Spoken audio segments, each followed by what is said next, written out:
저희가 성탄절을 맞이합니다. 그런데 사실 성탄절에 맞이하면서 저희가 지금 하고 있는 많은 그러한 그 모습들은 원래 크리스마스와 상관이 없는 것들이 참 많습니다.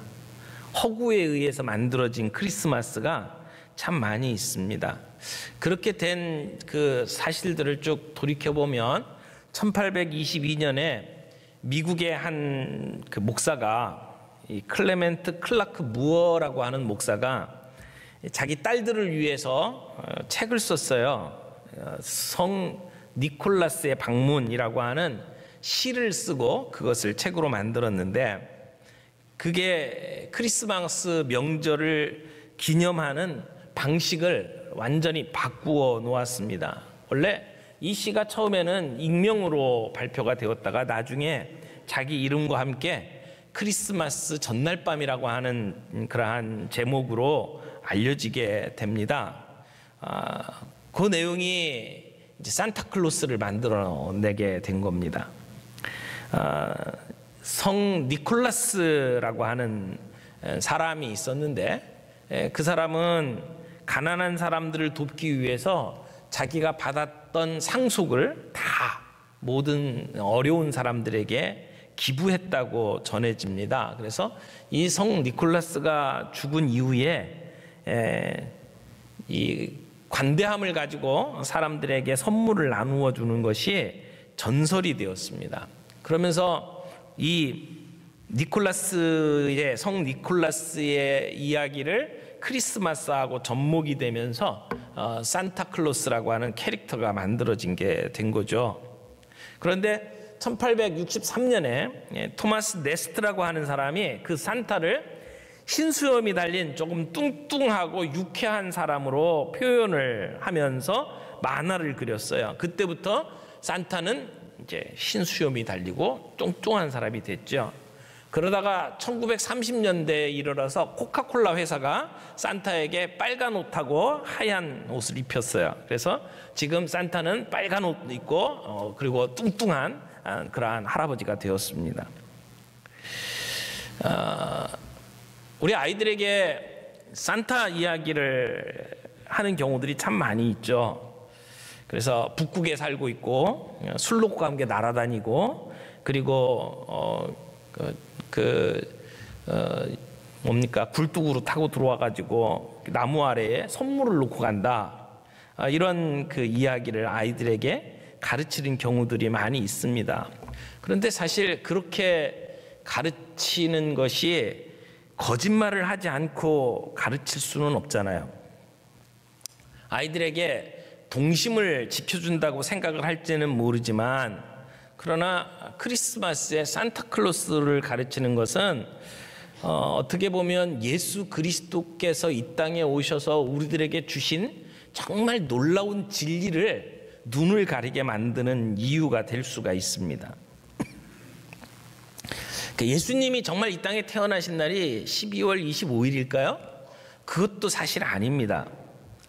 예수님이 태어나신 날을 기념하는 것은 이게 로마 시대에 동짓날하고 이제 일치가 되도록 이렇게 만들었는데, 그때 이 로마 시대에는 그 태양을 섬기는 그러한 사람들이 있었습니다. 미트라라고 하는 교가 있었는데, 이 태양 숭배자들이 1년 중에 가장 날이 짧은 동짓날, 그날에 태양이 태어났다고 믿었습니다. 그래서 그 동짓날을 그 로마 시대에는 12월 25일이라고 생각을 했어요. 그래서 이날을 기념을 해서 그 앞뒤로 태양신을 섬기는 그러한 대규모 축제를 벌였습니다.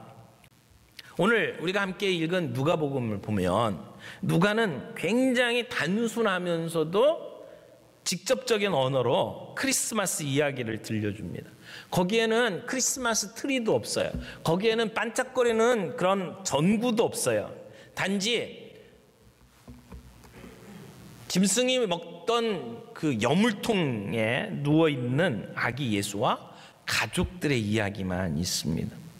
가브리엘 천사가 예수가 태어날 것이라고 하는 그 수태고지를 하게 되었는데, 그 수태고지가 오늘 읽은 성경 본문 안에 놀랍게 완벽하게 성취되는 것을 보게 됩니다. 근데 오늘 이 본문을 보면서 여러분과 제가 좀 관심 깊게 봐야 될 것은 대조입니다. 지금 누가가 이야기를 쓰고 있으면서 두 나라의 왕을 소개를 합니다. 하나는 로마 제국의 황제, 그리고 하나님 나라의 왕이신 예수 그리스도. 그래서 로마 제국의 황제와 주 예수 그리스도를 비교하면서 이야기를 하고 있습니다. 1절 말씀 보겠습니다.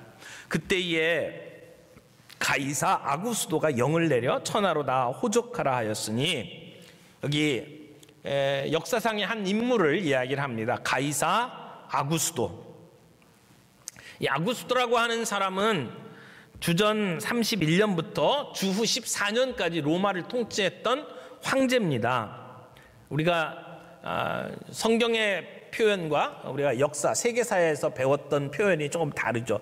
어떻게 이렇게 발음을 하느냐, 그러니까 한국식으로 발음하느냐, 그 나라식으로 발음하느냐에 따라서 이 이름들이 조금 달라요. 예를 들어서 우리가 중국 사람을 이야기할 때도 한자를 따가지고 모택동 이렇게 이야기를 하지만 그쪽에서 부를 때는 마오쩌둥 이렇게 부르는 것처럼 이 표기들이 조금씩 다르긴 합니다. 근데 성경에 나오는 이 아구스도는 우리가 세계사 공부했을 때 아우구스투스라고 하는 이름으로 배웠습니다.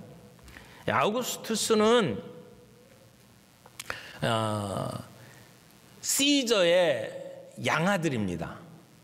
그러니까 율리우스 카이사르라고 알려져 있는 이 황제, 로마의 황제의 아들이죠. 시저는요, 아주 피비린내나는 권력 싸움 가운데에서 자기의 모든 정적을 다 제거하고 로마 세계의 유일한 통치자가 되었죠. 그래서 그 이후에 로마의 황제들은 모두가 다 시저라고 부르게 됩니다. 근데 아우구스투스는 로마를 공화정에서 제정으로 이렇게 바꾼 후에 온 로마 세계에 평화를 가져다 준 그러한 사람이었습니다. 그리고 자기의 양아버지가 시저가 신이 되었다고 선포를 하면서 나는 신의 아들이다 라고 스스로 이야기를 했던 사람입니다. 그래서 역사가들은 이 아우구스투스가 아니면 이 로마의 위대한 역사가 불가능했다라고 이야기를 할 정도입니다. 그래서 그 당대의 사람들이 아우구스투스를 이 세상의 구주라고 표현을 했습니다. 주님이라고 표현했던 그 주가 바로 로마의 황제를 표현하는 말이었습니다. 그래서 사람들은 이때 당시에 로마의 황제를 신으로 숭배하기 시작을 한 겁니다. 그 아구스도가 오늘 영을 내렸어요. 그 천하에 다 호적을 해라. 호적을 하도록 만들었던 이유가 뭐냐면 세금을 제대로 걷기 위해서였습니다. 누가 어디에 몇 명 사는지를 알아야 세금을 거둘 수가 있기 때문에 호적을 하라고 이야기를 하는 거죠. 로마 통치하에 있는 사람들은 무거운 세금을 내야 되는 그러한 의무가 있었습니다. 자, 이 아구스도가 호적을 하라고 명한 그 이야기를 앞에다 깔고 있는 이유가 뭐냐면 요셉이 베들레헴에 가게 된 이유를 설명하기 위해서 그렇습니다. 그러니까 당대에 모든 사람들이 신으로 섬기고 주님이라고 고백했던 한 황제의 명령이 평범한 마을에서 인류를 구원하기 위해서 이 땅에 오신 그 예수님의 이야기과 연결이 돼 있다고 지금 소개를 하는 겁니다. 지금 로마 제국에서는 쳐다보지도 않는 저 변방 베들레헴에 남자아이가 태어났습니다. 그런데 한 세대가 지나자 그 남자아이는 하나님의 아들로 불리게 되고 그의 제자들은 그 예수를 주라고 고백하기 시작을 했고, 그리고 사람들은 그 예수님의 탄생이 이 땅에 진정한 정의와 평화를 가져오게 되었다고 생각을 하게 됩니다. 자, 로마 제국의 황제, 그를 가리켜서 주라고 고백하고 그를 통해서 팍스 로마나 로마의 평화가 이루어졌다고 생각하는 반면에 오늘 우리가 맞이하는 이 본문에 태어난 아이, 비록 저 변방에서 남들이 알지 못하는 곳에 초라한 곳에서 태어났는지는 모르지만 그분이 진정한 왕이시고 그분이 주님이시고 그분이 우리의 땅에 정의와 평화를 가져다 주었다고 지금 누가는 기록을 하고 있는 겁니다. 그래서 이 이야기 속에는 겉으로는 왜소하고 나약해 보이는 하나님의 나라와 그 당대의 모든 사람들이 벌벌 떨던 거대한 제국과의 진정한 대결 구도가 형성이 되는 것을 볼 수 있습니다. 아우구스투스는 예수님에 대해서 한마디도 듣지 못했던 사람입니다. 그런데 한 세기가 채 지나지 않아서 로마의 뒤를 이어가는 후계자들은 예수의 이야기를 듣게 됩니다. 그리고 그 예수를 죽이려고 계획을 하죠. 그러나 그 뒤 300년이 못 되어서 그 로마의 황제가 그리스도 앞에 무릎을 꿇습니다. 그리스도인이 되는 겁니다.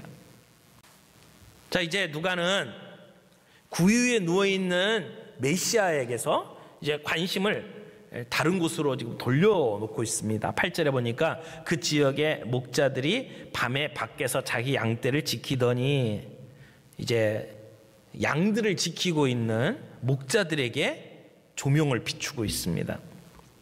예수님의 탄생은 정말 많은 사람들의 무관심 속에서 이루어졌습니다.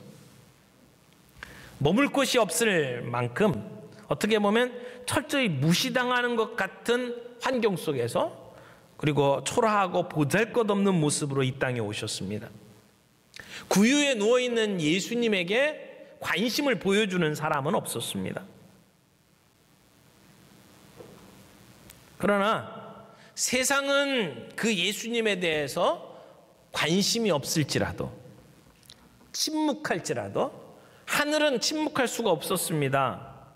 이 아기 예수님의 탄생이 너무나도 중요한 것이기 때문에 온 세상을 뒤바꿔 놓을 중요한 인물이 탄생했기 때문에 하늘은 침묵할 수가 없었습니다. 그래서 밤중에 들에서 밤을 새며 양떼를 지키던 목동에게 주님의 천사가 나타납니다. 그리고 그들 주위에 주님의 영광, 찬란한 빛이 비추었습니다. 이 세상에서 경험할 수 없는 신비하고도 찬란한 빛이 그들을 감쌌습니다. 그리고 이 영광스럽고 찬란한 빛은 이제 천사가 전할 메시지의 영광을 나타내는 겁니다. 그래서 목자들에게 천사들이 이야기를 합니다. 근데 왜 천사는 목자들에게 찾아갔을까요? 메시아의 탄생을 처음 목격하는 사람들로 선택받은 이 목자들, 그들은 양을 치는 목자들은 그 당시에 사회적으로 지위가 낮은 사람들이었습니다. 정말 평범한 노동자들이었습니다. 그리고 그 당시의 목자들은 사람들에게 별로 좋은 평을 받고 있던 사람들이 아닙니다. 좀 불량배 같은 느낌이 들은, 그래서 다른 사람들의 것을 약탈하고 남의 땅을 사용을 하고 하는 것들 때문에 비난을 받던 사람들입니다. 그리고 밤중에도 자기의 양떼를 지키기 위해서 깨어 있어야 하는 외로운 그러한 직업을 가지고 있는 사람들이죠. 근데 온 세상이 알아야 될 중대하고도 이 복된 소식을 그 당시에 통치자들이나 그 당시에 종교 지도자들에게 말씀해 주신 것이 아니라 사회에서 이리저리 밀려다니고 사람들에게 도둑 취급받고 멸시받던 목자들에게 이 소식이 전해졌다는 사실은 오늘 우리에게 무엇을 의미할까요? 천사들은 왜 하필이면 이렇게 낮은 자, 천한 자, 멸시받는 자, 쓸모없는 것 같은 인생들에게 나타나셔서 이 기쁜 소식을 전하고 있을까요? 그 이유는 예수님이 오신 이유, 이 영광스러운 복음이 바로 이런 사람들을 위한 것이라는 것을 의미합니다. 예수님께서는 이 땅에 가진 자들, 의로운 자들, 거룩한 자들을 위해서 오신 것이 아니라 절망 가운데 소망 없이 살아가는 자들을 위해서 오신 것이라는 겁니다. 이런 자들 때문에 예수님이 오셨습니다.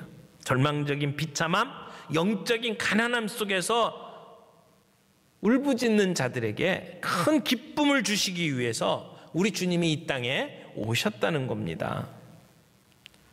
9절 보세요. 주의 천사가 곁에 서고 주의 영광이 그들을 두루 비추매 크게 무서워하는지라. 이제 그 천사들의 모습들에서 어떤 일들이 벌어지는지를 보여줍니다. 천사들이 나타나면 사람들은 다 두려워했습니다. 무서워했습니다. 그래서 천사들은 즉시 그들을 안심시킵니다. 10절 보세요. 천사들이 막 이르되 무서워하지 말라. 무서워하지 말라.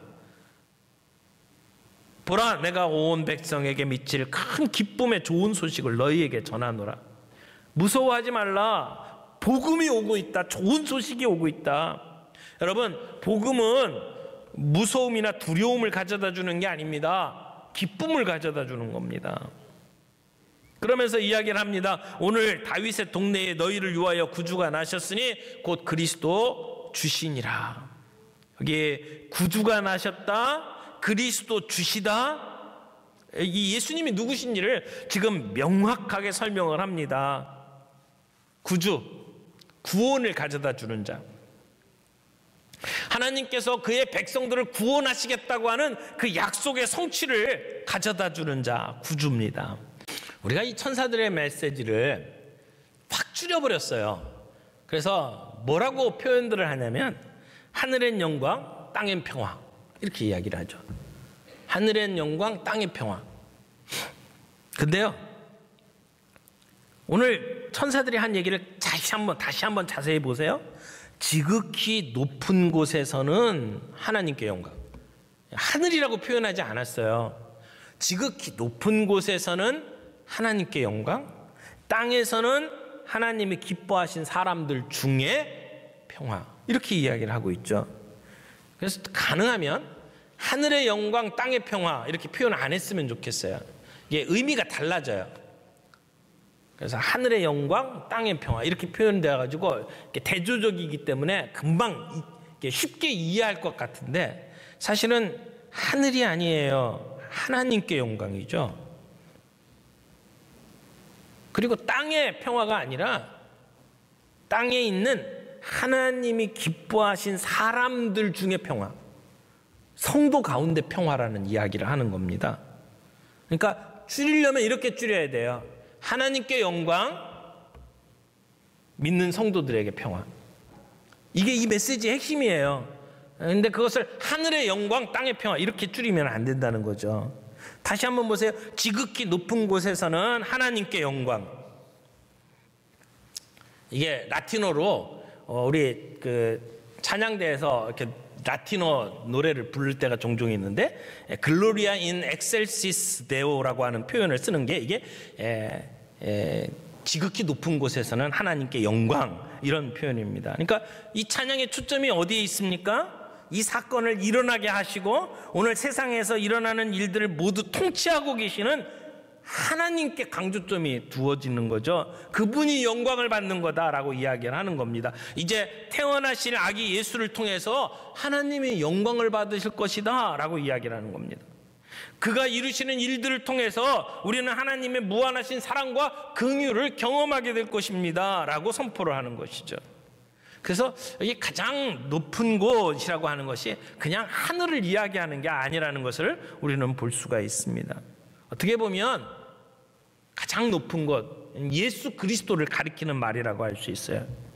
예수 그리스도의 탄생으로 말미암아 지금까지 수년 동안, 오랫동안 구약의 예언들이 성취되는 것이고, 그리고 하나님과 인간과의 관계가 회복되는 것을 이야기하는 것이고, 그런 축복의 시간이 우리에게 다가오므로 하나님께 영광이 이루어진다는 이야기죠.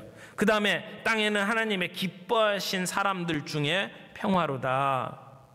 여기 기뻐하신 사람들, 여기는 선한 뜻을 가지고 있는 사람들이라는 뜻이에요. 그런데 그 선한 뜻이라는 것이 단순히 마음 착한 사람들 이런 얘기가 아니고 하나님의 은혜를 입은 사람들, 하나님의 은혜를 입은 사람들에게 평화로다라고 하는 거예요.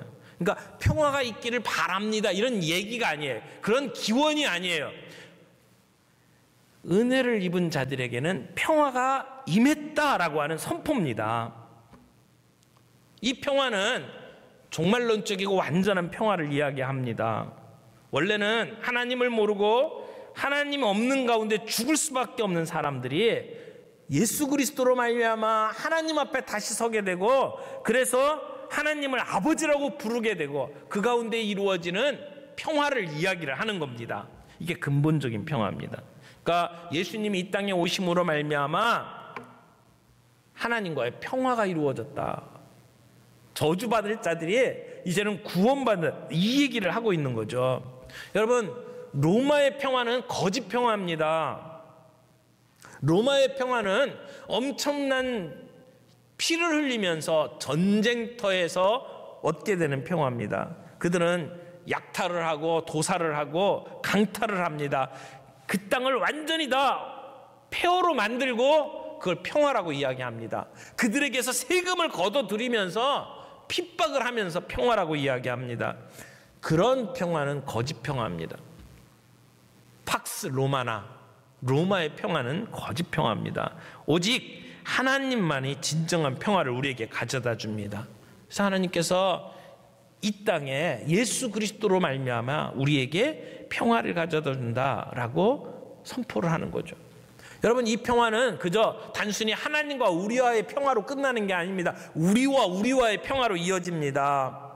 그래서 십자가의 피로 말미암아, 예수 그리스도의 그 구원으로 말미암아 우리 가운데 막혔던 담들이 무너지는 역사가 일어나죠. 그게 평화입니다.